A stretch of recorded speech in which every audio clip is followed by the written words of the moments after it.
Caitlin Clark reminded everybody who she is in the Fever win over the Wings in what was a blowout victory. One where Clark didn't even shoot the ball well again, but she completely dominated the game and shows the difference between her and everyone else through her. 1.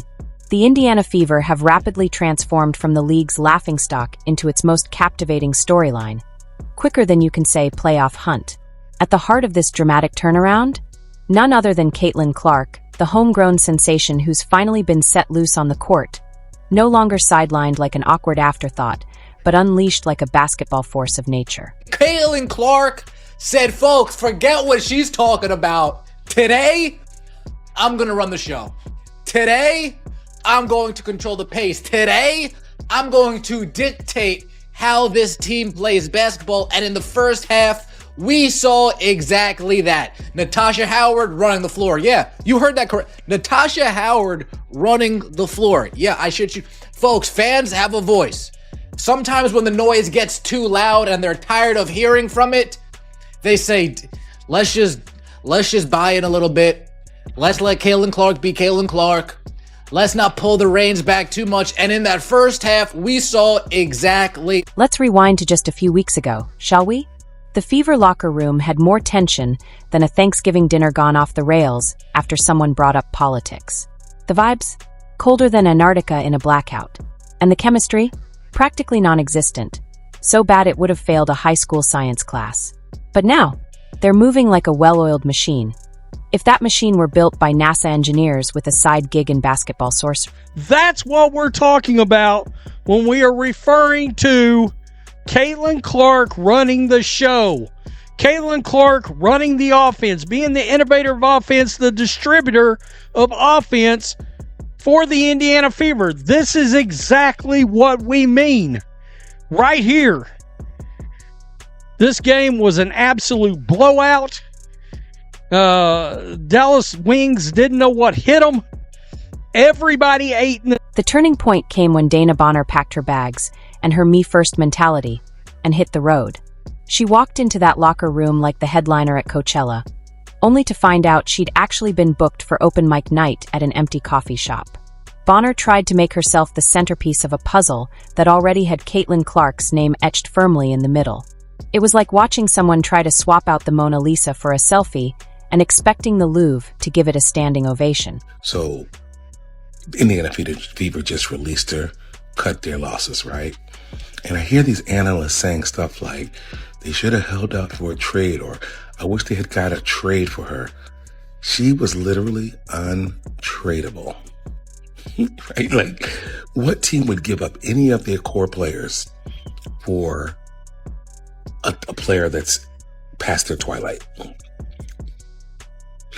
They picked up R.A. McDonald, or re-signed R.A. McDonald, who we all saw was a spark plug just a couple weeks ago. She's an upgrade compared to... Bonner's departure wasn't just a roster move, it was a full-blown exorcism.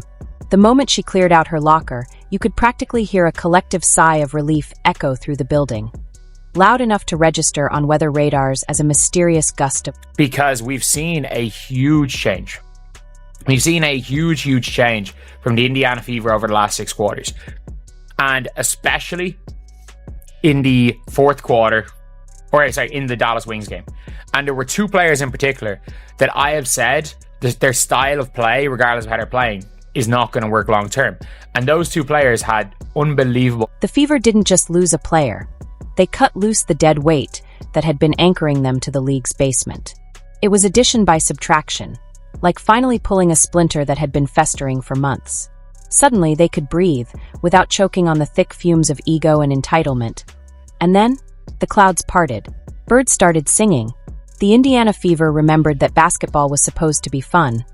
Without Bonner's gravitational pull of negativity, the vibe shifted faster than a TikTok trend. Players who once looked like they were clocking into a funeral started high-fiving, chest-bumping, and hooping with the kind of joy that reminds fans why they fell in love with the game in the first place. This team is like a sorority group. I'm not joking. They are so closely bonded, like the energy that all of them have with each other. There is not like where you see and someone looks a little disconnected. This is literally the most tight-knit team. I'm telling you, and I actually think all the discourse or the people trying to create discourse offline or outside the locker room only makes them tighter.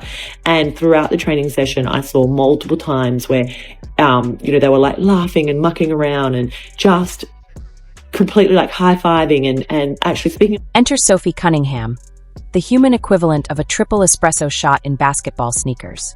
While everyone else was busy writing eulogies for the Fever's season, Cunningham grabbed the team by their jerseys and basically shouted, "We're not done yet," right in their faces. She didn't just step up, she blasted into the leadership stratosphere with all the subtlety of a fireworks show in a silent library. Cunningham became the Fever's unofficial hype woman, defensive drill sergeant, and locker room therapist, all wrapped up in one blonde tornado of pure intensity. When the team needed a spark, she didn't bring matches. She lit the room with Molotov cocktails of motivation. And during timeouts, while others were catching their breath, Cunningham was drawing invisible plays in the air, like someone trying to explain Inception at 2x speed. It was probably the standout play in the game. In my mind, Clark with the big-time rejection near the rim, and then the get-ahead pass to Sophie Cunningham, touchdown. And Sophie Cunningham has come into her own as of late, but it's just beautiful. Get it out, get it up, bucket. And, that's just something others. But Cunningham's most vital contribution? Recognizing that integrating Caitlin Clark into the system wasn't optional. It was non-negotiable. While others viewed Clark as a threat, Cunningham saw her for what she truly was. The skeleton key to unlocking the Fever's full potential. She became the bridge between the old guard and the new phenom, translating Clark's basketball genius to teammates too busy guarding their turf to realize they were sitting on a gold mine. In practice, Cunningham was the first to erupt when Clark zipped an impossible pass through traffic. "That's what I'm talking about," she'd shout, making sure everyone knew this wasn't just good basketball. It was evolutionary. With that fire, she turned admiration for Clark's game into a team-wide movement, converting skeptics into believers faster than a cult leader handing out free snacks. All right, everyone who said that the Fever played better without Caitlin Clark, come to the front because I'm going to slap you in the face. Fever just won 102-89 against the Dallas Wings. Congratulations to the Fever. They killed it with their old and trusty playbook of just rim running. And Dallas Wings, Chris Koklanis, have you never seen a Fever game before? They're fast in transition, huge with the long bombs. Caitlin Clark is there. Run to the other side quickly. That's where they got the majority of their points. Poor Paige Beckers. You're such a huge talent, and you're just drowning with this terrible coaching. Oh, it breaks my heart, but it was an incredible game until the last quarter when it was very clear that the